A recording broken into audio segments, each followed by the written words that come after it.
Meeting for Tuesday, March 19th shall commence and will be called to order at 7 o'clock p.m. We have had the moment of silent meditation. We have had the Pledge of Allegiance. We will now have the roll call. Madam Clerk, if you will do it. Roll call, Mayor Kubias will not be in tonight. Vice Mayor Nickerson. Here. Councilperson Mathis. Present. Councilperson Roman. Here. Also present for the record, Janice Jacoby, Village Clerk. Interim Village Attorney Norman Powell. Village Manager Cristia Alu. Thank you very much, Madam Clerk. May I have approval of the agenda? Is there any change, deletions, or anything? We have two agenda items. One is the traffic report, one is the defense discussion. I move approval. I'll second. Thank you very much. All in favor say aye. Aye. Aye. Approval of minutes. I have personally not had a chance to read the minutes. Has anybody had a chance to read the minutes from January 27th? We will move the minutes into the, do I have approval to move the minutes to the next committee meeting? A motion approval. I'll second. All in favor say aye. Aye.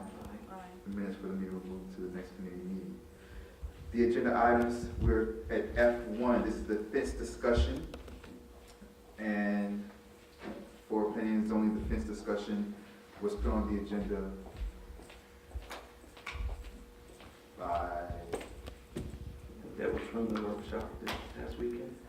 it was, the fence workshop was 2 or 3 weeks ago. Yes. It's on, but the discussion of the fence is on the agenda just to go over what was in the workshop, or? Yes, well, that and also results of the survey. We have from Serbia here who, or representative from Serbia, this is Camila, who will discuss, we had a survey at the workshop, and she will discuss what came from that survey, the results. Thank you. Good evening, Camila How are you Saba, doing? Serbia Design, 1385 Coral Way. Yes, thank you. As the village manager said, we wanted to present a summary of the results from the town hall three weeks ago. Residents have had a chance to express their concerns, and we also wanted to share and listen to, or for you to have the opportunity to listen to what their concerns are and to see, so you can gauge what possible amendments there may be. Ideally, we would like to present amendments to the fences regulations in the Planning and Zoning Committee in 2 months. The survey is still open. If residents would still like to go in and share their opinions at this point, it'll be open for another 2 more weeks. Can you share the link or where they can access that? The link is on the Planning and Zoning Committee tab on the village website. It should be the first thing on it. The survey was very general. It presented images of fences on the front yard and the side yard, which are the main areas where it affects the view from the public right away.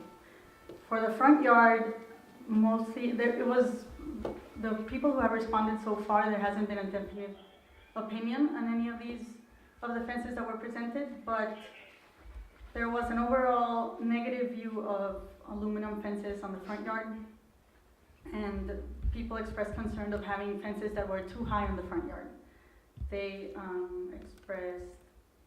they were positive about wood fences on the front yard, but perhaps a shorter height, 3 or 4 feet. And currently, fences on the front yard, on the property line, are not allowed. Right. Some residents would like to have the opportunity to have a fence on the front property line by right. That is something that can be open for discussion, because if you have walls along each property line, along the front line, that also causes, there was a lot of controversy there. Some people were against it, some people were for it, and currently it's not allowed. A lot of people really like the no fence, just native landscape in the front yard. That was voted favorably. For the side yard, the heaviest the people really want to see is PVC or composite material. There was a lot of vote for that. A lot of people voted against Dura fences although there were some people in favor. That's another point of concern, where some people would really like to see them. There can be discussion about where they can be allowed. That's something that we would like. Dura fences? Aluminum, like aluminum fences, but continuous. It doesn't allow for visibility. Continuous aluminum fences. PVC composite and a mix of wood and aluminum posts. That was voted favorably as well. Finally, hedges. People really like hedges. But there should be regulations about the height and the maintenance of the hedges. So if we were to introduce amendments, we're mostly looking at height, location, and material, possibly introducing more modern materials, but that still look traditional and compatible with the character of El Portal. How many surveys did you receive? So far, there have been 20 people who responded. 20? And it's still open for 2 It's weeks? still open. We believe that most of the people who responded were From the. from the town hall. So it could be that more people haven't gone back to take the survey since then. But there's still an opportunity to do so and to share this. It's a simple survey, though. It's a genetic survey. And there's an opportunity to provide open comments as well. And we just want to make sure we get to hear everybody's concerns before we propose When are you going to have amendments. the survey up until? 2 more weeks 2 more weeks. in order to start working on the amendments. Can you give us a date and maybe send us something, very brief in writing, where we could put the link and the village clerk can email the residents? It's on the website. I just Right. pulled it up. No, I know, but people don't know that it's on the website unless they're Oh. told. So if we can email the residents with that link, that'll help us get additional surveys. So can you provide something to the clerk or maybe copy the council or, and then that way that goes out? Yes, absolutely. Yes. Camila, I know we had one of the attendees write us back to follow up about vinyl fencing. Is that something that's not recommended? I mean, I know we don't allow that presently, but was that something that's being considered as a possibility for It's being materials? considered, yes. Okay. Because it's currently not allowed per the code.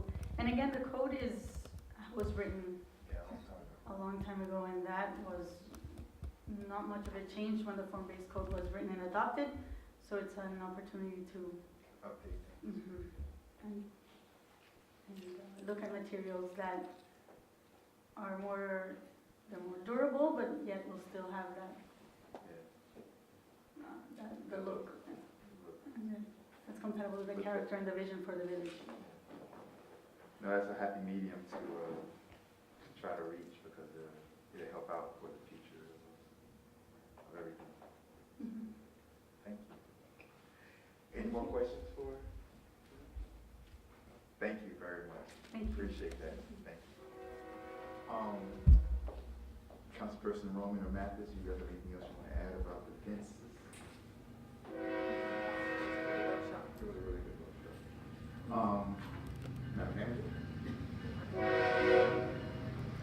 Mr. Attorney? Madam Clerk? All right, so we're going to move on to F2. We're going to look at the tracking report. There are 4 items on the tracking report. The first one is for Serbia. And so we're having these workshops. We're having great workshops, and they're going to continue.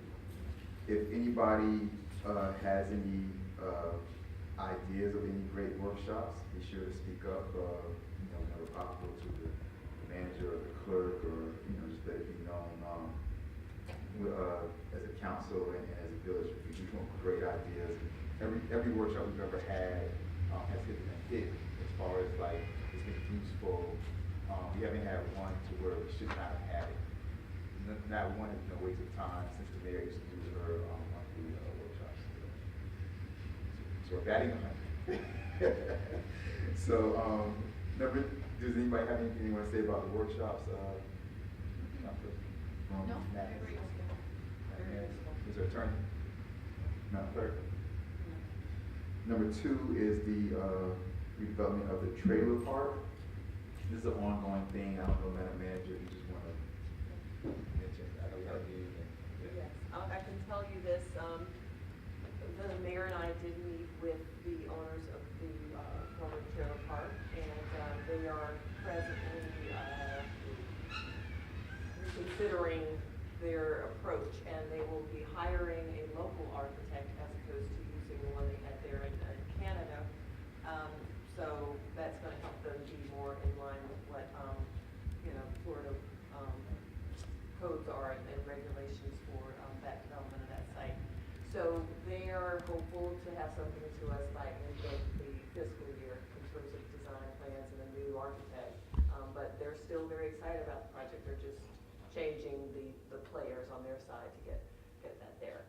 And we are also, we've been meeting with the owners of the annexed parcel as well, and they have some exciting ideas. We aren't in a place yet where we're looking at plans, but they're ready to move forward. So we are doing some research on our side with Serbia and our finance department, and so that those are things that are coming very quickly. So hopefully by summer we'll have something more concrete to show to the council. Wonderful. Thank you for that. You're welcome. Councilperson Mathis or Roman, anything you want to add about the trailer park? No, thank you.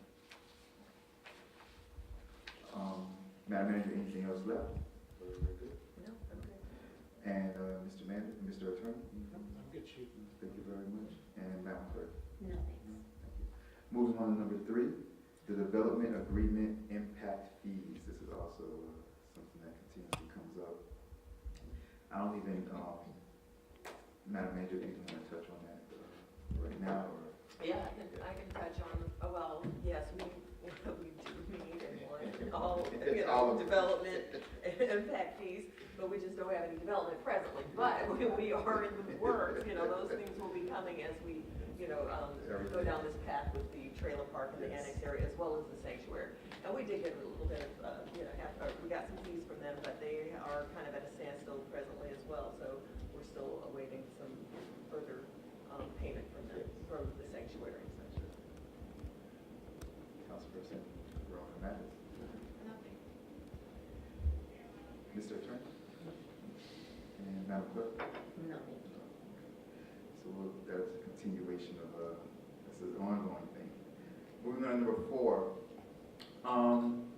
This is also ongoing, and this has to do with the size. It has to do with the age of the village, the size of some of the homes in the village, which contributes to the size of some of the garages in the village and the size of some of the driveways in the village, and the fact that the village was made and first founded when people weren't having as many children in the village. So that's what it is. And so number 4, what it is parking in the swell area. And I saw 4 faces out there when I was going through my little speech right now. They're like, what is he talking about? Well, this is what it's about, because a lot of people don't like to see cars parked in the swell area. But the thing about it is that this village was created when the houses and the driveways, the garages, they were for certain size families. And in today's time, people are having more children. Bigger families or larger families are moving into the village. And so now there's this question about parking in the swell area, about when when a lot of individuals, when more individuals in the household have a car compared to the space that the house can withstand with the amount of cars, with not having to park in the swell area. We usually wait for good and welfare, but my brother, I love you so much, I'm going to have you come up and say your address and say what's on your mind. Come on up. First time, I'll be nervous. I don't want you to wait. I don't want you to have to wait. Hi, my name is Luis Perella, 103 Northeast 89th Street. Hi, Alton. So yeah, about the swell area and using parking, I see a lot of people is using just excuses to park in the swell, not to be, because they're Yeah, annoyed sure. by backing up their car so the other one can actually, you know, come out and whatever. Like me and my wife, we do it. I mean, if her car is in the front, Because it saves I'll time. get out on her car instead of using mine or whatever, but, you know, it's just people is annoyed by, you know, pulling out the cars, let the other one, you know, to come out, and it's been a little, because if you drive some of the driveways, they're like actually, like deep, they can park 2, 3 cars, but they run into park one in the swell, so they don't have that issue. Now, the problem is becoming that people is just throwing gravel, and that's it. It looks horrible. The town is looking trashy and trashy all the time.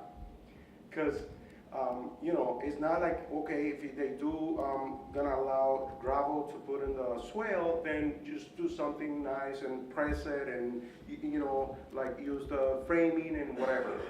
But not just throwing gravel and that's it.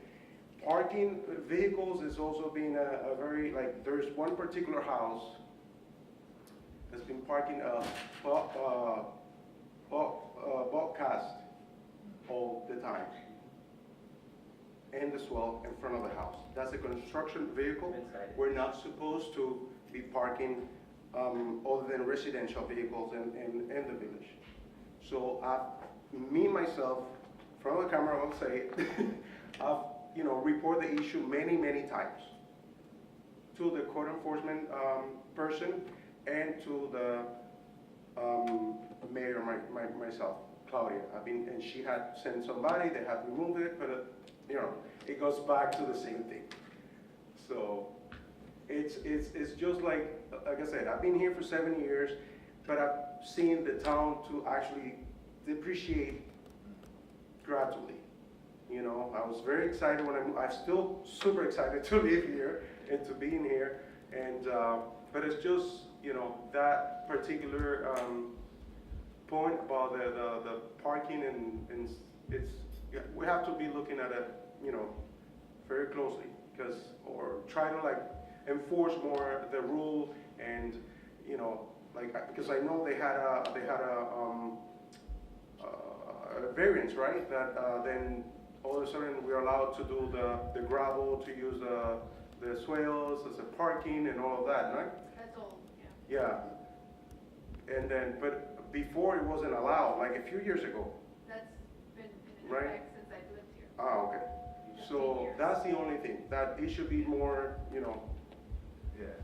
Okay, so, so the first thing, for as far as the house you're speaking of, I know it's been Councilperson Mattis, who's the head of code enforcement, he's saying it's been cited, you know, it's been I'm cited. working on something for repeat offenders. Which is, I mean, that's the only thing we can do, I mean. And I'm sorry, and going to the same, I mean, the same thing with sidewalks. We have little sidewalks over here, and the little we have has been obstructed by people. Now the trend is to plant like pretty much privacy fences with trees, with what do you call it? so you're saying Edges. you're having a less. So exactly, so you have actually, they're supposed to be 6 inches away from the sidewalk, stuff like that. They're a little overgrown, barely one person can go through. So if you guys can actually go through the town and have them, you know, you'll find a lot of like those, you know, it's a little, I walk around the town a lot. Like, I've been doing it for 2 years now because of my back surgery. So that was the only thing I was allowed to do. But yeah, I've been, you know, there's a lot of issues also with that about the sidewalks not being, you know, kept and allow us to like use them and walk freely. For sure. I think that, and we're gonna go to Councilperson Matthews right now, but that's part of what she was saying with the survey, with the people saying that they don't like the hedges so close, or they Yep. don't, Yep. it's part of that, or the fence is so close. There's a couple things I'm gonna respond to what you said, and, you know, by the way, I agree with what you were saying. I'm gonna let Councilperson Matthews speak first. Just so you know, I'm the head of code enforcement, and I know this is planning and zoning, but just to touch on, Carlos is doing a fantastic job. There are a lot of people who, and I know what locations you're talking about that have been cited, and, you know, there's a process. So don't think that we're sleeping on this. Code enforcement is my heart, my love, because your home is your biggest investment. So code enforcement is out there and things are being done. Just because you don't see things happening as fast as you would like them, doesn't mean that things aren't. And if there's an address that you may have that we don't have, let myself, Christia, or Carlos know, and it will be taken care of. I just wanted to say very quickly, as far as, and I agree with you 100% with the whole thing, parking in the swell. The reason why I did first bring up that it's in a large part has to do with the size of the village and the size of the families compared to when the village was first created. It's because that's how this originally was brought up years ago. It was brought up because we were citing people that were parking in the swell, and so individuals started to come in and say, well, like, I have 2 teenage kids, and they both have cars, and I live in this house that we've been living in for like 35 years, and it's so small, the space that we can't park my car, my wife's car, and my 2 teenage kids. And so we were like, okay, we're gonna have to address this in a certain way. So one of the things that were brought up, this was years ago, which we never implemented because we were on the fence about how fair it would be, was that, okay, if you wanted to have like extra cars that were parked in the swell, then you would pay like a small monthly fee for being allowed to do that. So we're like, okay, so then we're kind of like punishing the people that have, that have smaller spaces or larger families. So that kind of just like laid there in limbo. Also, when you're talking about the material, that's also on here. It's called parking in the swell area / swell area maintenance and swell material. So that's something else that's ongoing. We're trying to figure out, what's allowed and what's not, because when you do things like just the gravel and the cars speeding over, then it becomes messy. So this all these things are going to be addressed, and we really maybe need to have maybe a workshop. Well, I mean, Um, Yes, Councilor. because there's also houses in the village that don't have a Don't driveway. have a driveway. And the only place they can park is in the swale. Yeah. We also have apartment buildings that don't have parking spaces, and the only place they can park is in the swales. So, That's the dilemma, because you can't cite, Yeah. one and not, so that's why it's on here. Yeah, exactly. As long as, like you said, you don't need to punish people that don't have parking space or whatever. It's just like, it should be used, like if you go to, next, to the next town, you see like pavers and stuff. You don't see no gravel. Yeah. Miami Shores has the same problem because. I know, but there are cars they parked- pave the things or Not the everybody. driveways. There's plenty of cars. I haven't seen any house in Miami Shores with gravel in the front. They all have pavers. So maybe that should be the, Might be on the north side. Listen, she could be living there, but I walk town every day. And I've seen the houses and it's not. well, maybe It's that, horrible. When you transition from here to there, it's a total different story. I know they have more, money or whatever, but the homeowner is the one that has to be taking care of the house. And the village is supposed to be enforcing the rules. Yeah. So it's totally different. There's no gravel in Miami Shores, at least in all the east side. And or Northwest First Street, like I've worked all the way from here all the way to 106, walking the sidewalks, and I haven't seen it. It's just, if you got, let people park, which I'm not against it, it's just like use, probably a nicer material. And like I said, if you're gonna do gravel, I've seen gravel put on like nicely, where they press it and they do the framing, so the gravel doesn't go all over and stuff like that. It's just a matter of like keeping the streets nice and beautiful. no, I agree. I think that, maybe, or not even maybe, I think that's probably like, you know, the starting point. Maybe if we have to first accept the reality that people are gonna have to park in this well. That's the first reality that has to be, accepted, maybe not.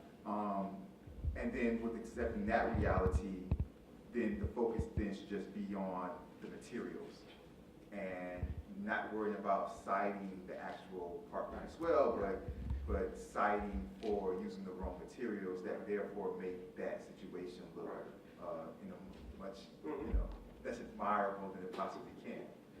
I appreciate it, my brother. Thank you very, very much. Very, very much. Councilperson Mathis, Roman, anything else you want to add about materials? Madam Manager? Mr. Attorney? No. And Madam Clerk? No? Okay. Is this about parking in the swell? Not at all. All right. Can you wait for good and welfare? We're almost done. Excuse me? I said, can you wait for good and welfare for me? It's coming up next. Just stand right there. Stand right there, my brother. Don't move. I'm coming right back to you. All right, so that would be the end of the tracking report. Is there anything else on the tracking report that maybe popped up in somebody else's mind? Anything you guys think that should be on there? Anything that we went over that maybe now you're thinking about, oh, I should have said this, or I want to add this to this? No? Everybody good? Mr. Attorney? Madam Clerk? We're good? Okay. All right, so we're going to move on to good and welfare. If anybody has anything else they want to come up and say, come up, say your name and address for the record. Thank you very much. How you doing? Good evening, ladies and gentlemen. My name is Paul March. I reside at 318 Northeast 90th Street. I think if I'm pronouncing correctly, Miss Alou. Mr. Mathis, if I'm correct. I have an ongoing problem for, when did Hurricane Andrew take place?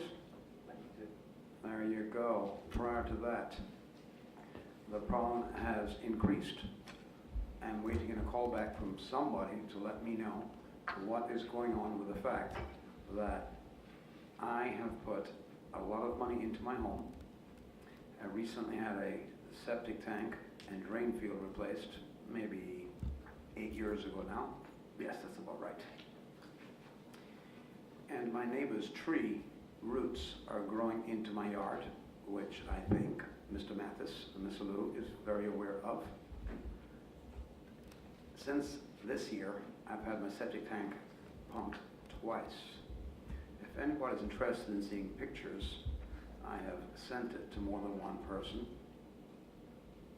in this room, including code enforcement.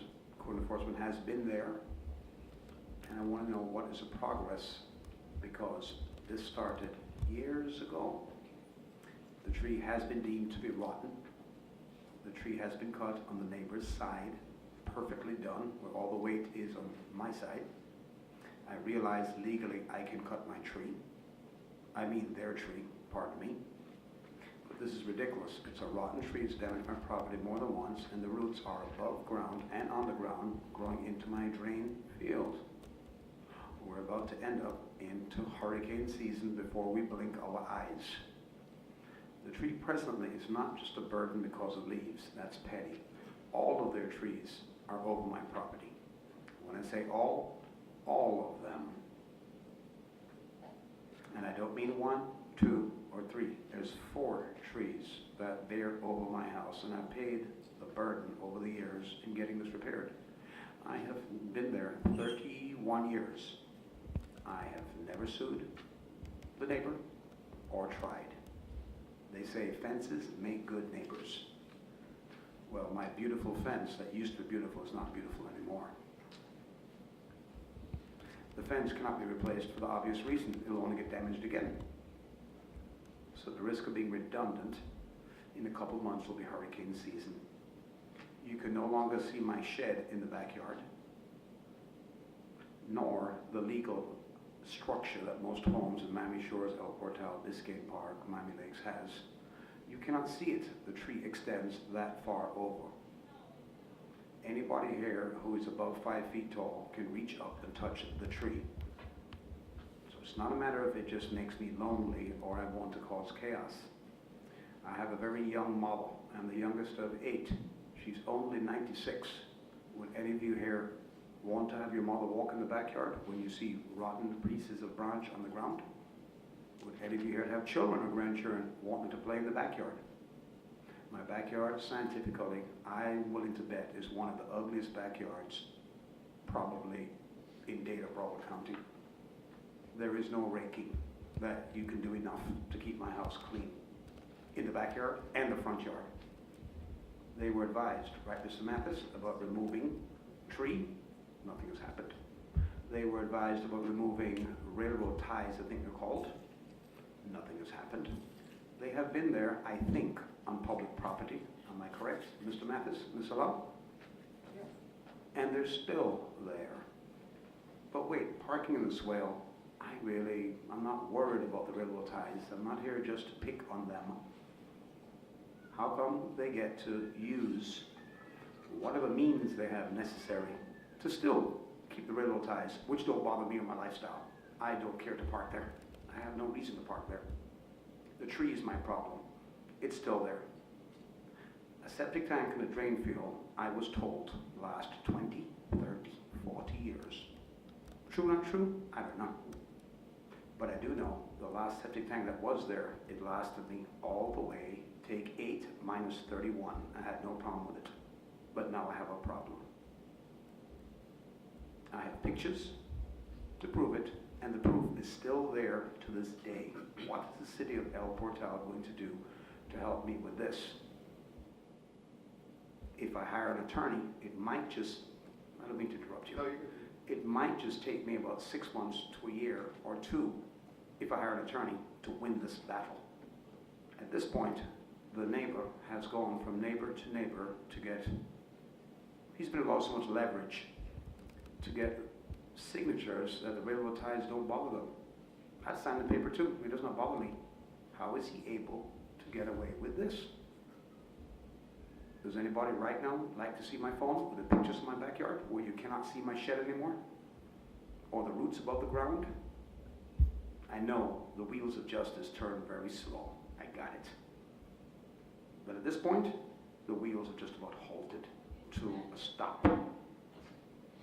So when some neighbor complains one day that they have a smell coming from the backyard, I wonder what that could be.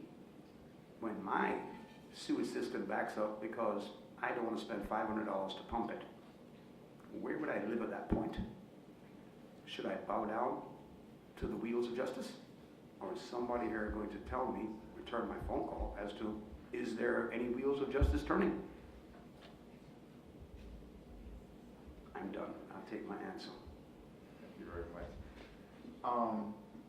Before I go to either Councilperson Mathis or Mayor Lou, let me just, Manager. Let me just say this. First of all, if you weren't getting any phone calls back, I apologize for that. Second of all, Mr. Attorney, when we're talking about going, because it has to be a process, because when we're talking about something, because you said that the tree has been deemed to be dead. It's been deemed by who? One tree company, 2 or 3 tree companies, and one of them has submitted a bid to the city. It is rotten. And what about the roots? So if I was to cut the tree from my side, he won't let anybody enter his premises. He's very adamant about that. And not the last time, a couple of times ago I spoke here, I offered for the tree to be removed by helicopter, and people smiled at me because he won't let anybody's premises. So shy of a helicopter, that means that the same pictures I have on my phone of his tree damaging my shed, as in literally going through the shed, it would demolish my shed to drop the tree. But what about the roots coming from his tree? There's no other trees around there. It's impossible to be another tree. Yeah, so what I'm thinking of, and my question basically is this. It is that if the tree, or who does the tree have to be deemed to be dead and unsafe by, for then us to go into the process of saying that this is a threat to safety, and therefore bypassing and being able to go in to remove the tree, you know what I mean, by, like, you know, lawfully from his side, because that seems to be the problem. The problem is that he's not allowing the tree to be removed from his side. He's not allowing anyone on his He's property. not, that's But what I'm if the saying. tree- Hold on. Continue. Hold on. But he's not allowing anybody in on his property. Okay. So, apparently, he's not going to allow anybody on his property because we've been trying to do this for, or you've been trying to do this for how many years? Since Hurricane Andrew. Many years, okay. So that's a done deal. He's not going to allow anybody on his property. All right. Now, if the tree is a safety hazard within the village, then there needs to be, we need to start the process of deeming the tree to be dead and unsafe, then taking that information and going through the process of therefore removing the tree from his side lawfully, but bypassing that he doesn't want anybody to move the tree on his side. And we have to go through the process of the question of if we're allowed to do that as a government. And that has to, and that's the only thing that I see where we can come from. Now, I'll hand it over really quickly to either Councilperson Mathis, or Manager Alou. I will just shed a little light here too. We have spoken with the owner of that tree, and he says the tree isn't dead. Now, I haven't seen the tree. I don't know who says it's dead, but if it's still alive, I understand it's a nuisance. Mr. March has the option of cutting from his side, but he wants the tree gone. The gentleman who owns the land doesn't want the tree gone. So we're at an impasse. It's really a legal matter between two property owners. Yeah, and so that was my question, because, and that's what I was thinking, and I see Councilperson Mathis just handed me the cost of removing it. May I interject? By helicopter. Right? May I interject? It's not just a matter of whether I like the tree or not. The tree is damaging my septic tank because of the roots, which are still there, obvious to the site, whether you're an arborist or not. It's the roots also. And the tree is rotten based off of pictures. Would anybody like to see the pictures? I understand, but this is the problem, so, because this is the problem. You said that the tree is deemed dead, and I asked you by whom, and you said by two or three or four tree companies, correct? Okay. The manager just stated, this is why I'm trying to get to this, the manager just stated that when she spoke to the individual was like, my tree's not dead, right? So now we have one person saying the tree is dead, one person saying the tree is not dead. Is there even a process, because there might not even be a process, is there even a process for us to have somebody who does the official, is the tree dead survey, right, from like the county or somebody to come out and say, okay, the tree is dead, boom.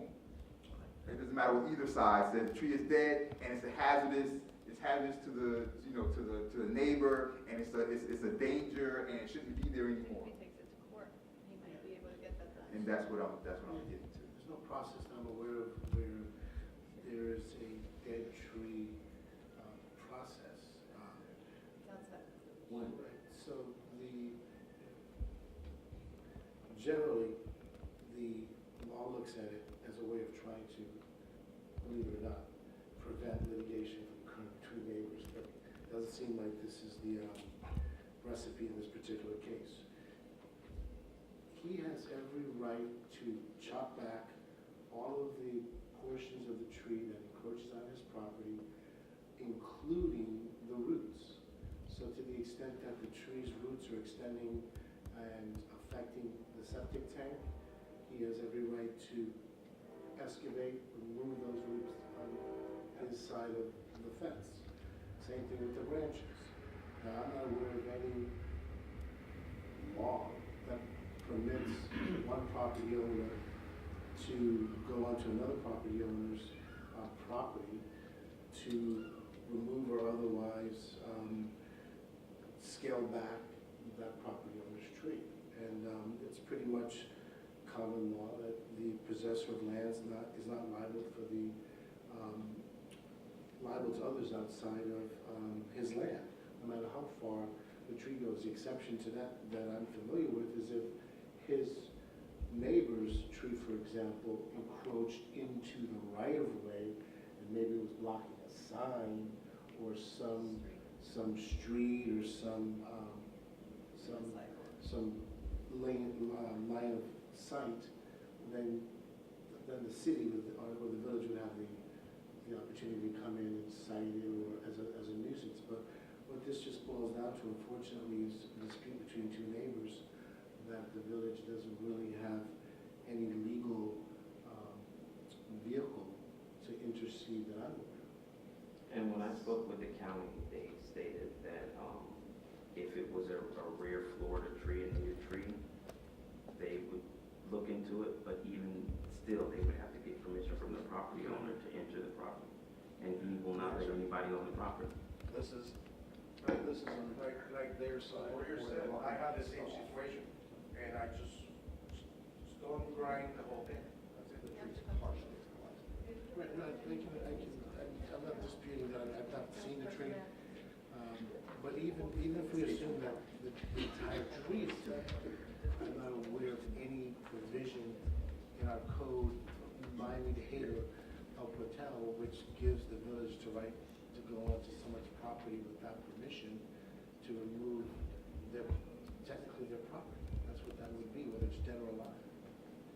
Yeah, I had the same Say situation your where name and address, please. Louis Perla, 10389th Street, where actually the tree was a humongous rubber tree. Remember the tree? Huge. So, and, he didn't want to turn it down, or he didn't have the money, whatever, it was whatever. So I started cutting it all half, it was 20 feet long, and it was like 5 feet into my yard.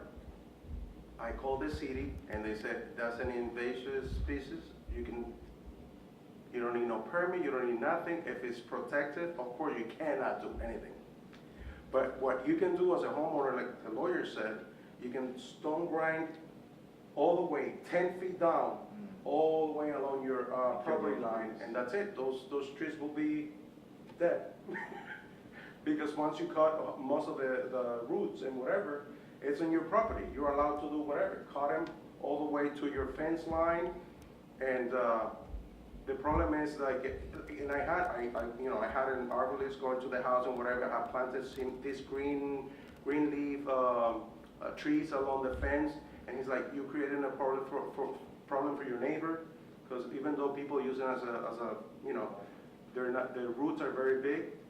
I had spent already $100. I took them out. I throw them out because I knew I was gonna cause a problem to my next door neighbor.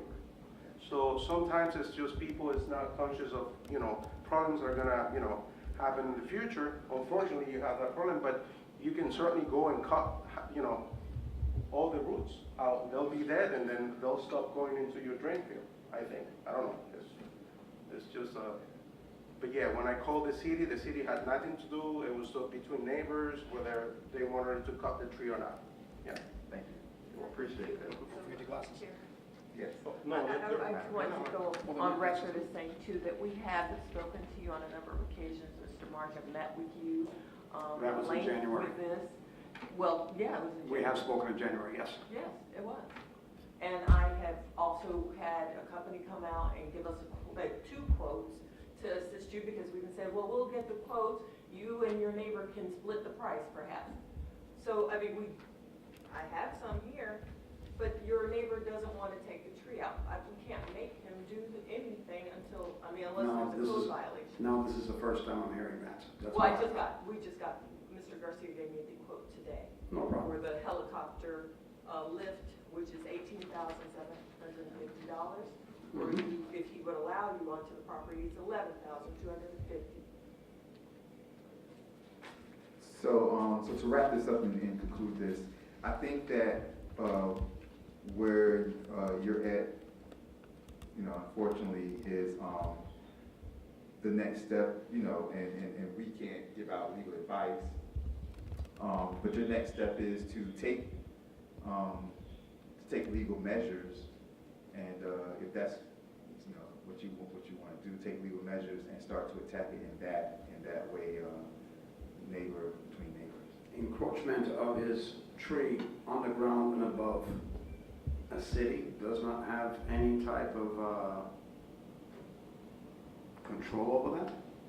Well, that's why I went and asked the attorney if there was a process to where we would have any type of measures or say to move in that direction, and we came to the conclusion that there wasn't.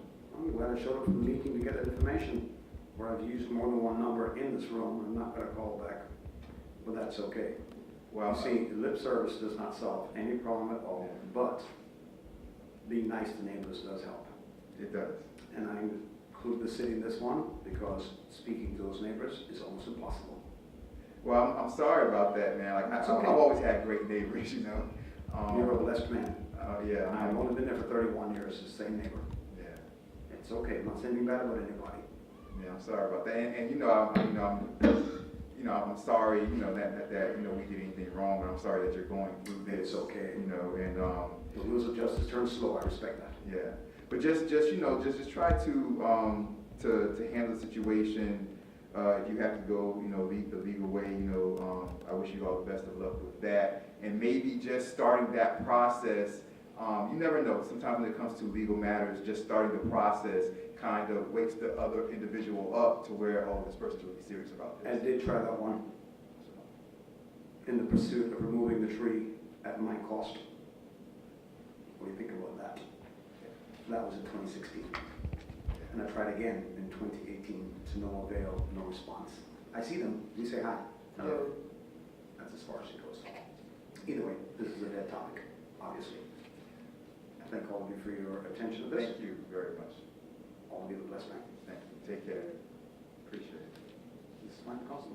Yeah, I think. Have a great night. Good night. Thank you. Take care. Is there anybody else for good and welfare? Hearing none, do I have a motion to adjourn? Motion to adjourn. I have a motion, I have a second. The Planning and Zoning Committee meeting for Tuesday, March 19th is adjourned at 7:47 p.m.